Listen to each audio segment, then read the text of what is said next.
This is ABC's World News Tonight. Here for Frank Reynolds in Washington, David Brinkley. Good evening. The news this Monday night is that the U.S. military is involved in the fighting in Central America more deeply than has been made public. Not shooting, but being shot at during night flights, tracking and spying on El Salvador's guerrillas. ABC News' John McWethy reports from the Pentagon.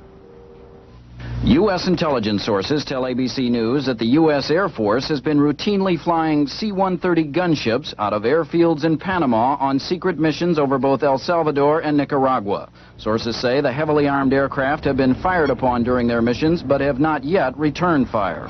The planes, which carry 105-millimeter howitzers and 20-millimeter cannons, demonstrated in Vietnam that they are capable of laying down a deadly rain of fire. In Central America, however, they are being used to track night movements of guerrilla forces in El Salvador and suspected guerrilla resupply points inside Nicaragua. The C-130 gunships are particularly effective in this mission because they're equipped with special infrared television cameras similar to these that can turn darkness of the jungle at midnight into day. Sources say the gunships have, on certain occasions, violated the airspace of Nicaragua during their intelligence-gathering missions. In addition to the gunships, sources say the U.S. is also providing other C-130s. These equipped to both listen to guerrilla radio transmissions and to help pinpoint where the radio signals come from. These aircraft also fly out of Panama under cover of darkness. To better use intelligence gathered by the U.S., some 175 officers from El Salvador will be flown to Fort Benning, Georgia later this week. There they will go through a 13-week officer training course. If Congress passes even part of the Reagan administration's requested aid for El Salvador, hundreds more of that country's soldiers will be trained in the U.S. And the number of American military advisors in El Salvador itself will continue to be limited to 55. John McWethy, ABC News, the Pentagon. As the House began discussing building or not building the MX missile, several hundred demonstrators appeared in the rotunda of the U.S. Capitol where demonstrations are not allowed, and they chanted against the MX. The Capitol Police seized and arrested about 200 of them, and they were handcuffed and taken away. Coming along, one kind of celebrity hustling another kind of celebrity, presidential candidates raising money from movie stars. And in Hollywood, it's only a movie, but another in the Star Wars series, opening on Wednesday. But a lot of people, some a little strange, are already in line. This is World News Tonight with David Brinkley in Washington, Max Robinson in Chicago, Peter Jennings in London. World News Tonight, brought to you by Ford Motor Company. A terrible storm system which battered Texas and the Gulf Coast for a week has now moved over the Atlantic, but authorities are still assessing the damage. Today, the biggest problem is flooding, as rivers swollen by the heavy rains forced thousands from their homes. In Jackson, Mississippi, 5,000 people have been evacuated as the Pearl River continues to rise, already 11 feet above flood stage. The violent weather of recent months has also taken a toll on the American Red Cross, which today said its disaster relief fund has been wiped out. Bob Serkin reports.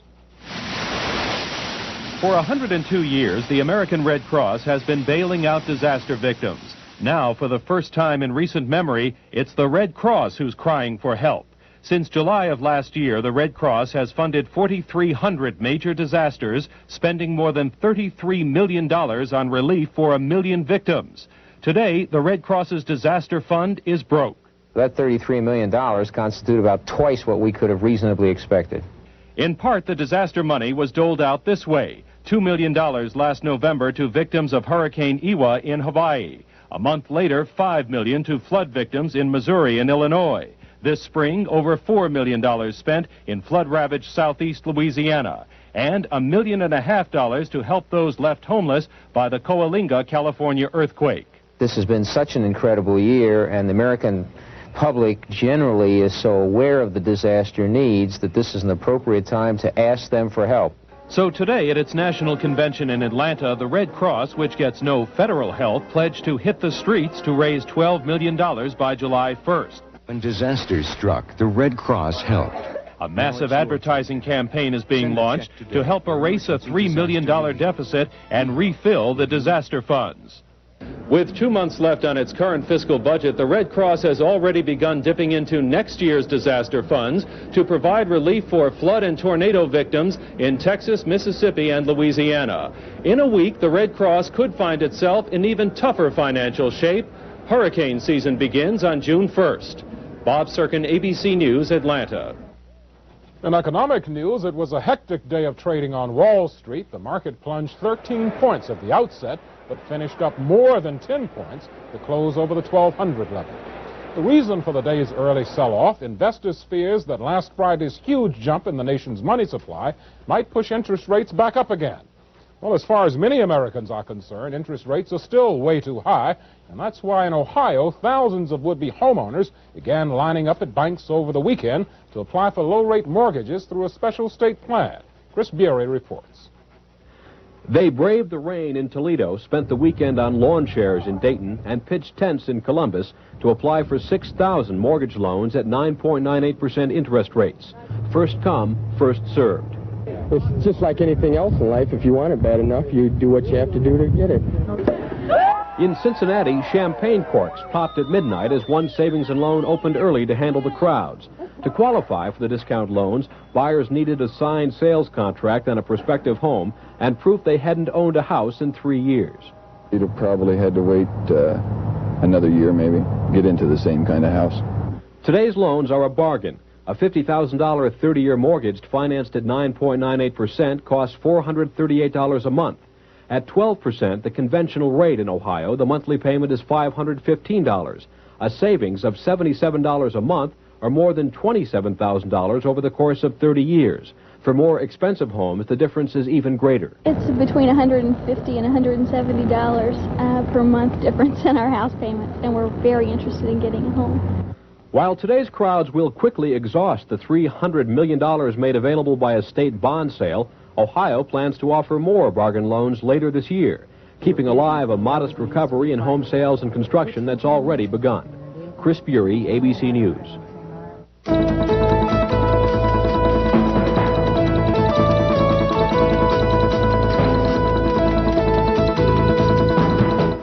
Some things in life are constant. Overseas today, the South African Air Force attacked the capital of next-door Mozambique. The raid on Maputo lasted only about 90 seconds. The target was facilities belonging to the African National Congress, which has claimed responsibility for that car bomb explosion in the South African capital on Friday. In the raid today, 5 people are reported to have been killed. They are said by sources in Mozambique to have been civilians. During a news conference, a South African brigadier general made it clear the raid had been carefully planned, models and designs of the target area in detail. And it is not the first time South Africa has gone outside its own borders to strike at ANC bases. And now the latest disruptions in the Middle East. In Lebanon, it has been another day for kidnapping. Druze Muslim and Maronite Christian militiamen have been on a rampage of kidnapping and killing for the last several days. Today, a Maronite bishop was seized by the Druze, but later released. The PLO chairman, Yasser Arafat, is faced with mutiny in the ranks of his own organization. Here's ABC's Charles Glass. Arafat is making frequent visits to his troops in Lebanon's Bekaa Valley. But his trips there are as much an attempt to heal the wounds within his Al-Fatah guerrilla group as they are to raise his men's morale to face Israel. Once Arafat arrives in the Bekaa to meet the Al-Fatah fighters, his men go out of their way to demonstrate their loyalty. But many, who claim to be in the majority, are questioning his decisions, particularly his recent appointment of a new military chief for the Bekaa. Arafat has just bowed to pressure by agreeing to a compromise candidate. At the same time, he told his troops they were now forbidden to have any contact with the dissident leaders. Several senior officers who are reported to enjoy Syrian and Libyan backing say their challenge to Arafat extends to a demand for more radical policies. For now, Arafat is spending more time in Lebanon with his rank and file, seeking to prevent the disagreement from exploding into a Palestinian versus Palestinian battle. Charles Glass, ABC News, Damascus. There has been another tragedy overseas caused by weather. A wave of avalanches has hit the small village of Telio in the Italian Alps. 8 people were killed yesterday when the first slide of snow and mud crashed into their houses at lunchtime. Today, there were 3 more avalanches, and one of them hit the town's recreation center for the handicapped. 2 more people died, and 3 are still missing.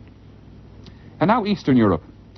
The relationship between the Soviet Union and its satellites does not often allow room for open dissatisfaction, at least not without penalties. There are ways, however, to judge what people in Poland, for example, think about the Soviets. You might go to a soccer game. Here's ABC's David Ensor. This is what they saw and heard here on Polish television's live coverage of the match as the national anthem of the Soviet Union was played. ABC's camera crew down on the field saw the same Soviet team, but heard something quite different. In Poland, whistling is booing, and that's what 100,000 Poles were doing. And for the Polish national anthem, same contrast. On Polish television, a tape of a band playing. In reality, 100,000 voices.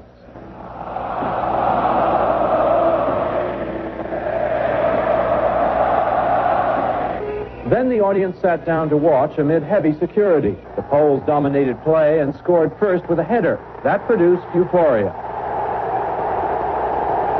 But later, a Polish player accidentally scored against his own team. A tragedy for him. The crowd was hushed, and the final score between Poland and its big eastern neighbor, 1-1. Everyone in the stadium knew everything that had happened. But as is so often true here, the rest of the country only got part of the story. David Ensor, ABC News, Warsaw. Just one other note about the Soviets and soccer. Hungarians like to tell about the time they beat the Soviet Union. The late President Brezhnev sent a telegram to the Hungarian leader János Kadar. Congratulations. Stop. Gas. Stop. Oil. Stop. It is surely apocryphal, but in the Soviet bloc, a sense of humor helps.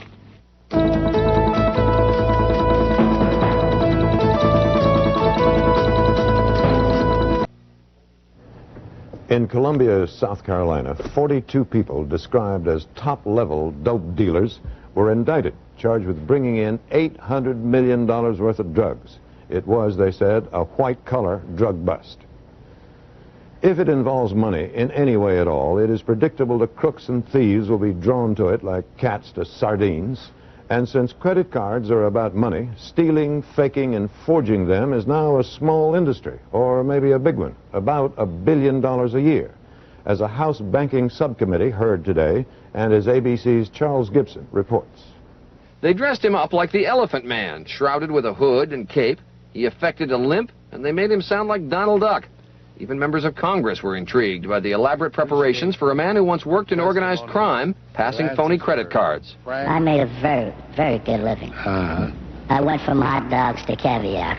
You're dealing in large money, large quantities of money. It's like being a Wall Street broker. His bread and butter? Visa and MasterCharge cards, the easiest to use illegally, he said. The cards came from prostitutes or were stolen through connections at the post office or were printed from blanks, easily obtainable and forged. He worked stores around 42nd and 8th Avenue in New York. About 2,000 phony cards are passed in that city every day, he said. How much do you estimate in a day that you could charge to my account? If you really got out and work, you could do like 10,000 easy. 10,000 a day? Yeah. And some stores, called juice joints in the trade, seek the illegal credit card business and take a cut for themselves. Say if I'm buying a TV, it costs $200, $250, then they'll charge me like $500 for it. But I could take 5, 10 cards in at one time and work them. There's no problem. The subcommittee wants to make dealing in illegal credit cards a federal crime, but that may not help. As the witness said, there's too much money in this to quit. Charles Gibson, ABC News, Capitol Hill. It is reported tonight President Reagan plans to keep Jill Ruckelshaus as a member of the Commission on Civil Rights, but will replace 3 others, 2 of them held over from the Carter administration. His critics say Mr. Reagan wants new members of more conservative views. The Democratic Party chairman, Charles Manat, is furious.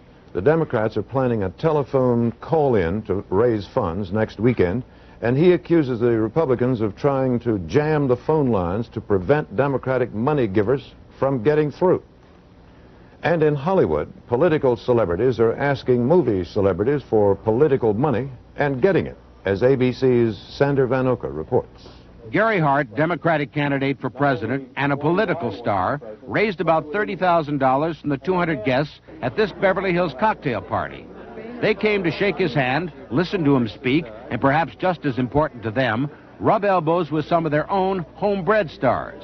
Hart, along with the other Democratic candidates, will be working this valuable piece of California real estate for the next year and a half, because this is where the money is. There is political gold in the Hollywood Hills, and this year more than ever before, all the presidential candidates are prospecting here, with stars in their eyes and money on their minds. For centuries, actors are used to being asked to come to the party and, by the way, bring your guitar. And that's essentially what politicians are doing. And I guess we're used to it. Franklin D. Roosevelt liked to be seen with Will Rogers, even though Rogers poked fun at him, because he was the most popular entertainer of his time. Jack Kennedy did not mind when Marilyn Monroe sang Happy Birthday to him at Madison Square Garden.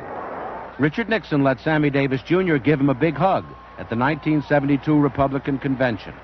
And no president has ever turned down a chance to play straight man to Bob Hope. He doesn't know how to lie, exaggerate, or cheat. He's always had an agent for that. Politicians will go to those people who can help them articulate their issues and raise money. Entertainers are natural targets. They have constituents already all over the country, and they have credibility. People know who they are, and they listen, and they'll turn out to listen. Ironically, it was Richard Nixon and Watergate that made entertainers more valuable to politicians than ever before. Nixon's 1972 fundraising excesses produced a 1974 amendment to the Federal Election Campaign Act. It limited an individual's contribution to $1,000 for each federal campaign, plus an additional $1,000 for each primary race. But the law does allow all the proceeds from benefit performances to be turned over to the candidate.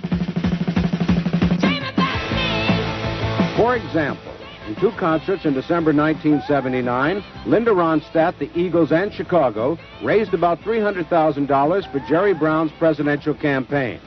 And that kind of fundraising can make entertainers a major source of candidates' money. Mike Curb, record executive and new finance chairman of the Republican Party, admits concerts are a way to beat the law. I'm not saying this is healthy, but I'm saying that this has provided an opportunity for a number of candidates to kind of get around the $1,000 limitation. Jeff Wald, another major record executive who says he has raised $3 million for Democrats in the past 10 years, has no illusions about why people attend political concerts. To be really blunt, when we do a concert for one of the candidates, most of those kids don't give a damn if we do it for Attila the Hun. You know, they're out to see the act. And what are people like Wald after? Gratification, recognition from people he thinks are the real stars, invitations to the White House, letters of thanks from politicians who have stars in their eyes. Many Hollywood stars have already taped appearances for use in a Memorial Day telethon, which is expected to raise $7 million for the Democratic Party. One of those stars, Dynasty's John Forsythe, admits to being starstruck by Washington. I've been at an awful lot of parties in Washington. I'm always surprised to look across the room and to see the Secretary of State, or the Secretary of the Treasury.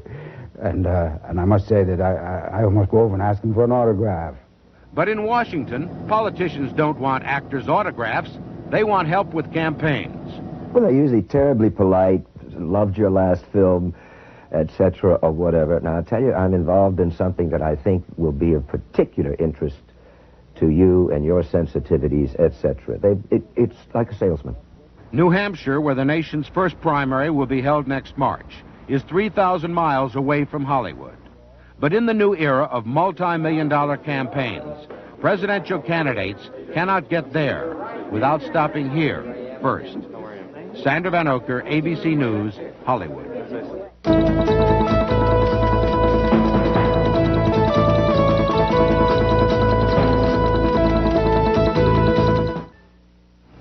A new movie, the third in the Star Wars series, opens on Wednesday. And when it opens in Hollywood, some will have been waiting in line for more than a week.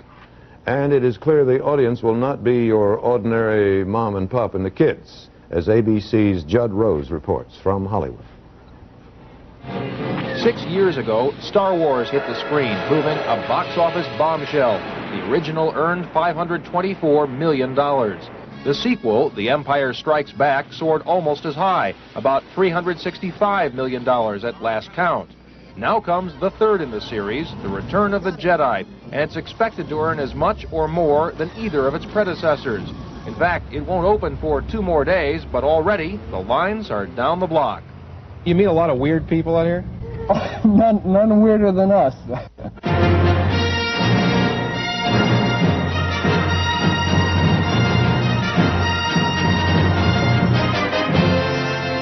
These are the 50-odd, emphasis on odd, men and women who've camped outside a Hollywood theater, some for the past 6 days and nights, to be first in line for Jedi. I am wondering, why are you here? I know why I'm supposed to be here. Why? Because I got nowhere else to go. Jedi will be opening in more than 950 theaters nationwide. This one happens to be on Hollywood Boulevard, an unsavory part of Los Angeles, where it's not surprising to see strangely dressed people sleeping on the sidewalk. But even in this high-crime area, the fans of Jedi have triumphed over the forces of darkness. Most people you consider bad are on our side. It's like the Force is with us. The Force is with them occasionally, the police force, that is, but for the most part, they've gone unmolested, at least for the most part. You comunista! Yes, no! This morning, the Jedi faithful dedicated a makeshift star in honor of Star Wars creator George Lucas.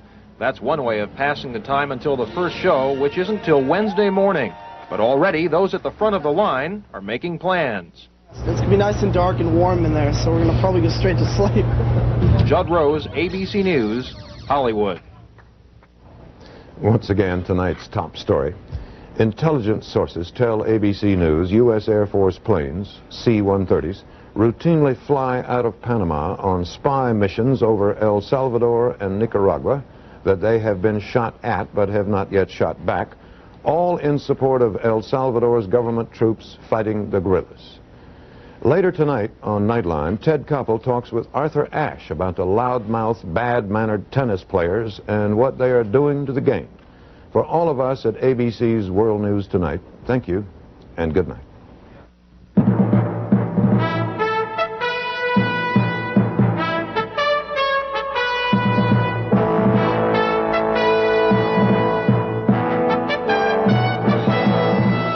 From ABC, this has been World News Tonight.